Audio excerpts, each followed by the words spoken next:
Husi Fulan Janeiro to Fulan Julho tinangne, Comando Município dele, halo detenção ba flagrante delito hamutu que emanaing atus tolo tolnulo resinghat. Terça-feira, PNTL li Husi Comandante Município dele, Superintendente Chefe Polícia Orlando Gomes, ba jornalista Sira, liga o caso flagrante delito, nebemak durante ni acontece ia dele larang, no consegue deter cidadão balong ia sela Comando Município que colhe dele.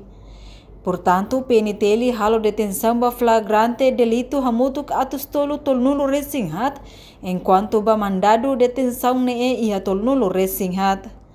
Masira comete ia crime hanesang ofensas integrado físico simples, dano simples, violência doméstica, no caso dano agravados ameaça. Janeiro Matei Loro, ita detém detenção de flagrantes delitos, né? Hamutuk 334 detenção. O Janeiro Matei agora. E né detenção flagrante delito. Nem maquia 334 detenção. Agora, segundo mandado de detenção, né, total ia 34 detenção. Depois ia identificação né, total 20 pessoas para a identificação.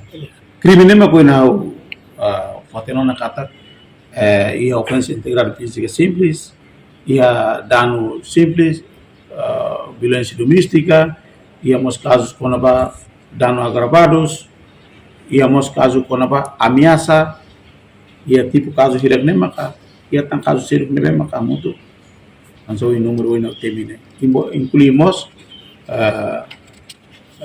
identificação nos ba kita nya ex-professor sera puino daw kita halo detenção.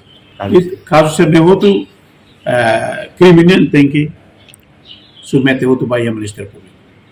Reportagem Belândia Conceição, Televisão Timor Post.